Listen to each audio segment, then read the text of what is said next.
Damien McGuinness, or Zog as you're known as. That's Where did it. you get that nickname? Pat Cannon.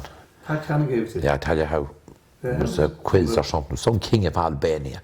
His name was Zog, that's out about Pat Cannon. Why do you think you're some sort of a king? I'm not far from it. But Pat Cannon, and we gave it to that's just go back a long time ago. You were playing football. Yeah. You're born and bred Curraha, and in your 50th year around That's here. right, 50. Your dad and mum were here all their lives. So Yeah, your mum's from Dunboyne. Dunboyne, that's right, yeah. And your dad, Percy, Was from here. farmer. Farmer, yeah, farmer. Cattle. Cows, cattle, sheep, mixed farming. A bit of everything. Did you give a dig around there? Oh, didn't I did, yeah, plenty of dig. The summers drawn in hay and milking cows and From a young age? done it from I was about 10-year-old. Oh, did you? Yeah. After school? And After school, holidays? yeah, during the holidays. So the holidays was a big time. Get the hay in. What was it like growing up around here, Damien? It was nice. It was innocent, I suppose. Comparing, look, it was how would I describe it? It was type of an innocent way of life. That's the best way I could. Easy going. That's yeah. It was easy going. It wasn't. There was no pressure. There was no. Everyone helped everyone. If someone died, Jesus, the place was held up. Yeah. You know, everyone looked after one another. Everyone was neighbourly with everyone, and you know, it was a nice time growing up. It was actually, you know, as I said, it was easy going. And it hasn't changed that much around, has it really? Apart from the likes of Taylor Park and Taylor Park and the factories, but then it's a faster way of living. Yeah. I find people now, people are very, you know, they're in their house. That's it. You know, they go to work. You don't see them. You might see them at the weekend for a jar. You might see them at maybe it's a football match, but the winter time you mightn't see someone for a couple of months. Like, yeah. You know, you mightn't see neighbours. You know, but years ago you'd be everyone had known everyone tonight. You know what I mean? It's different. It's different now. It is different. Yeah. And where did you go to primary school? I went up here in Curraha. Oh, you up here, were you? Yeah. Who was your teacher then? Or do you Mrs. Lennon was my first teacher. She was the great Mrs. Lennon. She was put a load of people through their paces. And yeah, oh my God, she would. And she'd the pen in the back. It was like an injection. If you didn't know your stuff, she'd... That's what you've got? Yeah, the pen in the back. The ruler at all? Oh, the ruler and yeah, but not from Mrs. Lennon. You got the pen in the back. And then... Was there a principal then up there? Oh, she was the principal. Oh, she was the principal? Yeah. And teacher? She was principal and teacher for a while. And then Mr. Russell, I only had him for a short time, very short. And then he was replaced. We had Miss Carr then after a while.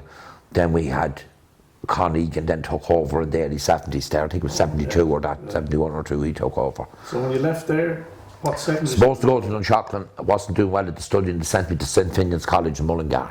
And an uncle of mine was a priest and he says I'll be better off down there to... Were you hoping to get the call, were you? No. Jesus no. So I didn't, I'd say my mother had died at the time and I suppose rather than my father having to get us up in the morning for school, it was probably less pressure on him to send us... Boarding, yeah. And was there a few other lads around? Yeah, Stan Gibney, it was when I started it was Stan Gibney, Jim Gibney, Anthony Barshby, Cormac Keogh, myself. Cormac Keogh. Yeah. And then ended up working with him now. That's right. Ended small, yeah. Nearly ended up. So we grew up together. They're all still around. They're all still around. Yeah. Yeah.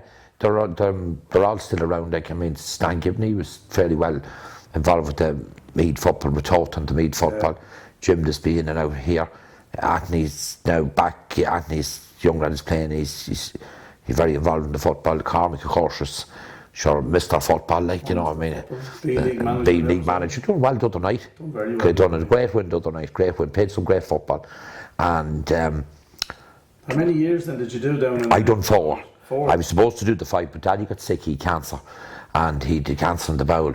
And I didn't know it at the time, but he was very sick at the time. And there was no one to run the farm at home. So basically, I came out of it around one weekend end of March in 1982 and never went back to it.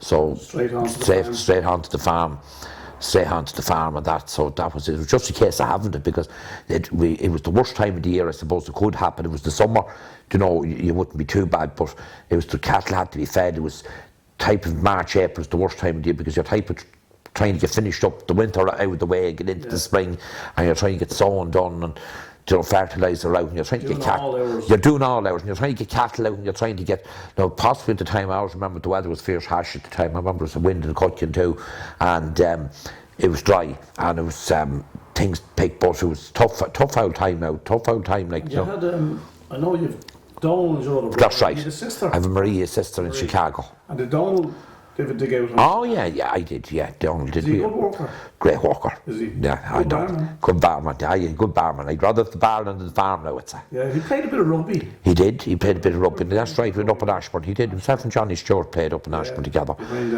Johnny, maybe Paddy. Was Paddy? Paddy and himself played up above in up in that Nulty there, wasn't it? That's right. That's where the rugby pitch. That's what it was then, yeah. That's so. So 82, you went back onto the land. I was still on it. I'm in psychic package. I'm still on it a bit. I wouldn't be as intensive as I was back in the early 80s, but up to say I'm 16 years in psychic packaging. Yeah. So I'm there now at the minute for my sins. I'm there. And is the land still here? Still have it down the road there, like, a bit dry stock on it and that, like, and that's the way it goes. So look, things change, That's the way things. What about socialising back in the days, like the likes of when you were? Did you come up every weekend from Mullingar or? No, we first when we were down there were 3 weeks. Then it was 2 weeks.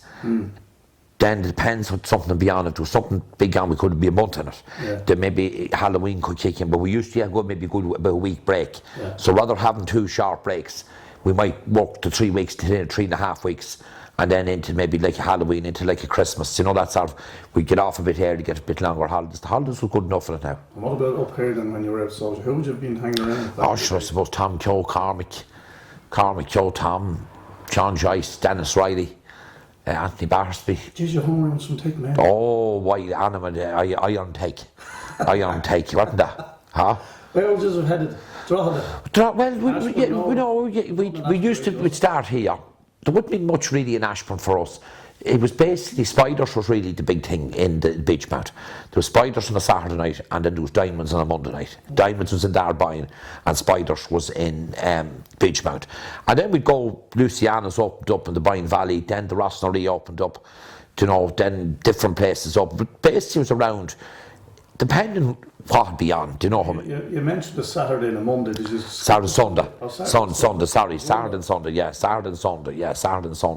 We'd be Friday, Saturday and Sunday sometimes. The county club was another hard in Dunshaughlin, the county club.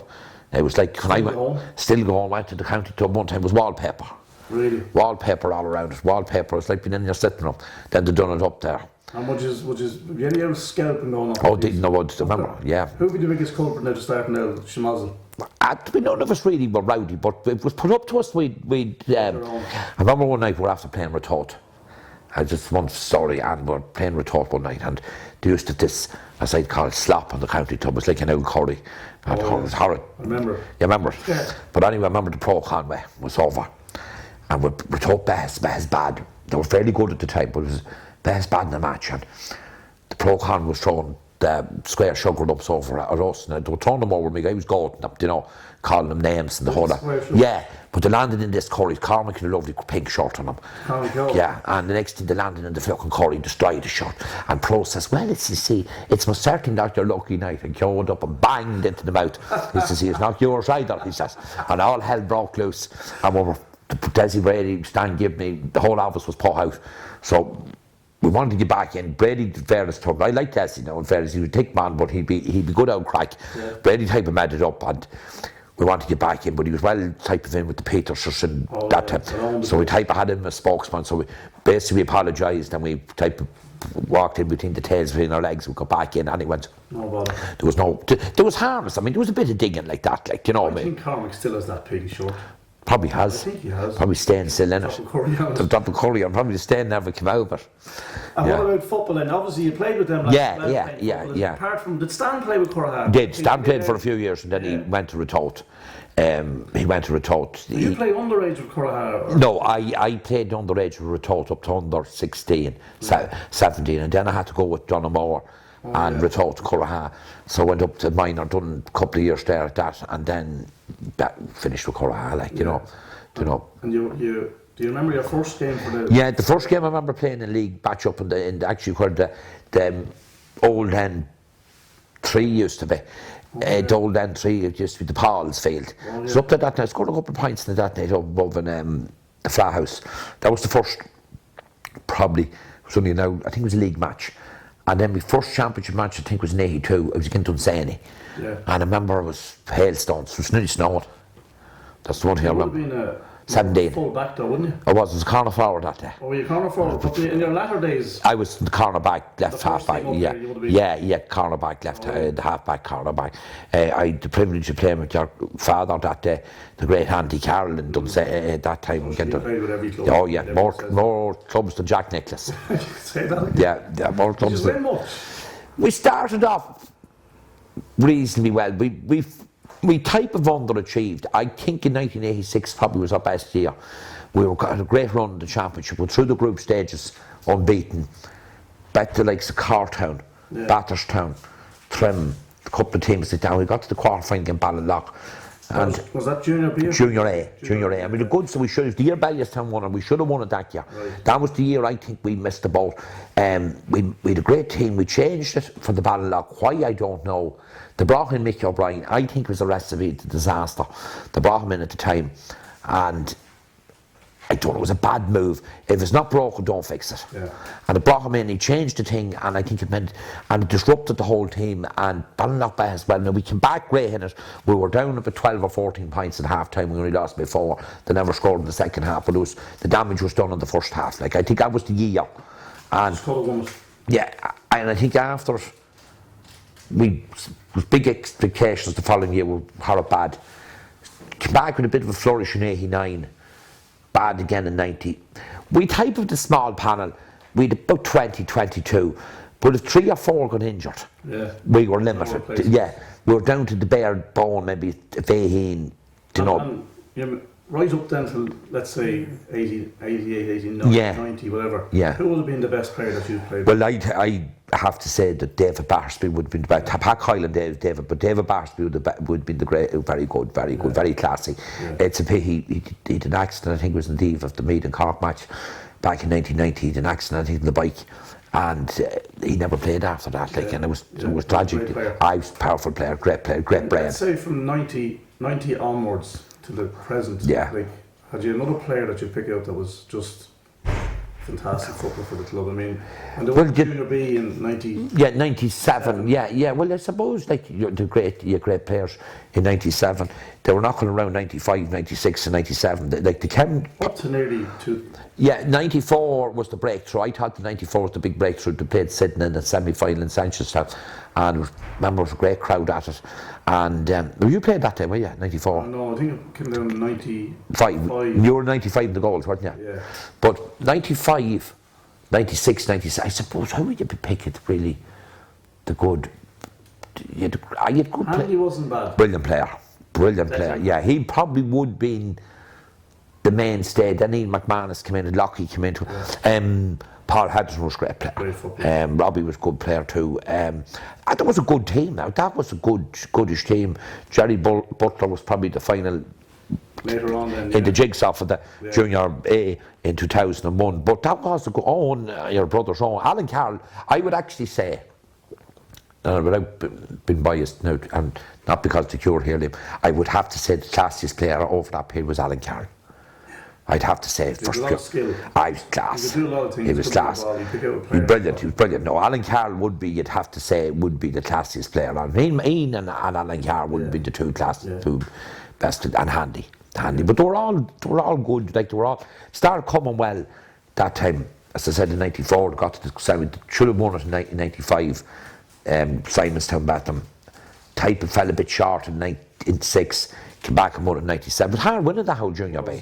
It's hard to win that. It's hard to win that whole Junior B. The Junior A was easier, nearly win it. Definitely. Do you know? What about like around that same time? We're talking about the '90s, early '90s. The famous 4 games in Croke Park. Oh yeah, the Meath Dublin one was every one of them. Oh yeah. I'd done 10 matches that year with Meath, and tell you something, I hadn't a shilling after. Did you not? No. And I Straight think to the skyline after every game. I should look at you either in Kelly's or the Ramble Inn. Yeah. The Ramble Inn, your man Sylvester will be up in the Ramble Inn or something like that. But look at. Were you on the Cusick or the Hogan, or do you remember? I was on the Hogan. Oh, yeah. Yeah, got great tickets on the Hogan that time. I was on the Hogan all the time. I was actually, for the 4 games in Dublin, I was on the Hogan. I was actually, believe it or not, for the rest of them was on the Cusick for some reason. Right. Probably tickets was getting scarce and stuff like that. What's your most memorable moment of that saga? I know it's hard to pick one, but They're all great games. The 4 of them was brilliant matches. You'd never see the like of them again. There were 4 of them were classics, and they were ding-dong matches. The 4th game probably was when Dublin got the penalty, and Mick Lyons running up beside Keith Barney kicked it wide. yeah. And that was real slight tactics. It was experience. And then Foley, of course, getting the goal, and then David Beggy chipping in the point, and Mahi McCabe chipping in. And then Mayhem. And who do you think was the best player on that team around that time? 91. I'd say between 87 to 91. 87 to 94. You'd have to say the full forward line was dead. O'Rourke, Stafford and Flynn. I think it was the best. I'd have to go for Flynn. I think O'Rourke, Stafford and Flynn was probably the greatest full forward line that ever played for Meath. Yeah. What about the best midfielder that ever played for Meath? John McDermott, probably you would have to put him on a par. Johnny McEntee was a great player. Liam Hayes was a good player. Liam Hayes was a bit lazy, but he had great skill. He had great band to run up the field. It'd be fair to say though that McDermott was never replaced. Yeah, you definitely. Without a shadow of a doubt, McDermott was never replaced in that since he retired. He never was replaced. There was a few false downs, but there was no player that would come. Like when you look at John McDermott, won senior championships, All Irelands, Captain Ireland in Australia, All Stars. I mean, National League. I mean, it just doesn't come any better than that. Yeah. Dermot Early played for Roscommon from 1965 to 85, and he won a National League, I think, in another 21 All Ireland. But when you look at what McDermott achieved, it was great football back then. Brilliant. It was great football. It was brilliant football.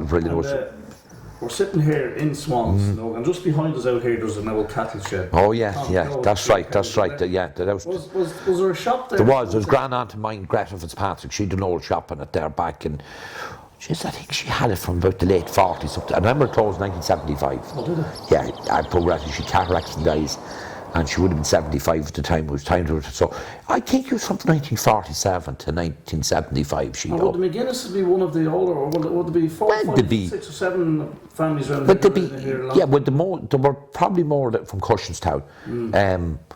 My great grandparents would have been from Cushinstown. My grandfather would have been from Cushinstown.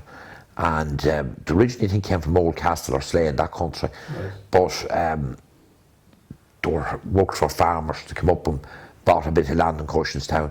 Yeah, Cushinstown would have been their home place. That's where my grandfather would have come from. You mentioned your place of work now. I know it used to be cleaning camp. What's it now? Psyche packaging. Yeah. So what are you going to do when you retire? I know it's a long way away. I think I'll write a book. Yeah. I can guarantee that'll be the best. Yeah, I think I'll write a book, Liam. I don't know what to do. Do you have any motto in life, Damien? Or do you just I do. I do have one motto. And I think it stands to me. That if you can't do anything with a good turn, don't do them wrong one. That is the motto I live. And it's always saying you'll be doing the job and working. Some fella says, you made the right bags out. But another motto I'd have is better to try and fail than never try at all. Get nowhere without trying.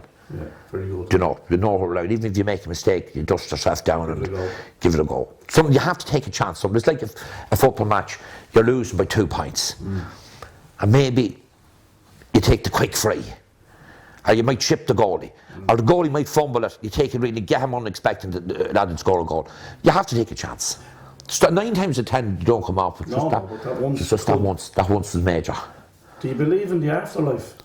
I do to a certain extent. I wouldn't be over religious. I do believe. Do you think there's something on for us up there? Well, hopefully there is. They say there's supposed to be a better life for us. Please God. Well, sure, we won't be under the clock, or maybe we can have a few pints and go racing and we'll all gather together up there. we'll all go racing or something like that, and or football or something, you know. But I suppose look at it, people have different interpretations of it. It's more hopeful than anything, isn't it? I suppose it's hope. Yeah, I suppose it's hope. I'll just quickly go back to no problem. Football, Yeah, Louth versus Meath. right. Leinster final. Yeah. Joe Sheridan's goal. Yeah. Should it have stood? No, definitely not. I think it was the referee made it. I think I was disappointed with the Meath County Board and the players. I think they should have offered louder replay. And I was very outspoken at the time. I think that if you have the media with you, I think Meath came out bad because they never offered louder replay. Yeah. And I think if they'd offered louder replay, you'd have the likes of Pat Brandy's and saying, well, fair juice stuff, you know, Kerry done it back against a team, I think it was Limerick or Clare or something. The one I really remember was Laois and Carlow, that there was a point that Laois got and it was wide. And would they have had to offer it to the Leinster Council? Yeah, but it's a bad way. The Leinster Council should have stepped in. Anyway. The Leinster Council shouldn't have pulled up to me, but they should have stepped in and they should have demanded a replay and a different ref. And look, but Meath were bad that day. I mean, like I can say what they like. Meath were talking. Look, Meath should have been better. Should have been better. Should have been over. Shouldn't have even went to that. Louth should have been out with sight. Louth should have been up 5 or 6 points. They were the way better team that day on the day. I think Meath when they put the 5 goals by Dublin, and like it is tricky. A semi-final is tricky. Sometimes you're better off playing bad in a semi-final and just maybe winning by a point. And even if it's a bad team, the pressure's not on you. But the fact that Meath put the 5 goals by Dublin, they look like certs. And as you know and I know, there's no certainty in football. True. Before we finish off, Damien, thanks very much for coming. No problem. No problem. Thanks to you. I have 10 names here. Yeah. That I want you to give me one more that you think describes them. Right. Oh, that's no problem. So I want to start off with Sean Boylan. Magnificent. Conor McKell. A big loose horse. Big loose horse. Yeah, big loose horse, like a stag, that fella. Andy Kenny. Andy Kenny, how would you describe him? I suppose you could say bad things, but I'm not going to say bad things. We mightn't have them for too long. So, I would say about Andy Kenny that history would be kind in Andy Kenny.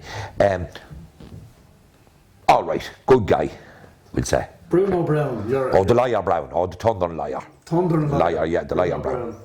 Micheál Martin, another politician. He'd be great. Best out half that ever played for Ireland. Mick Lyons. Gentleman. Alex Ferguson. Alex. He'd great manager, you'd have to say. Even though I'm a Liverpool supporter, galls me to say it. But you can't, you know. No, you can't. Patsy Swan. Great publican. Great man to raise money. Get money in. AP McCoy. Best jockey ever. And finally, Brian Stafford. Legend. Damien, thanks very much. Thank you, Liam. Thanks very much, Liam. Thanks, Gerald. Thank you.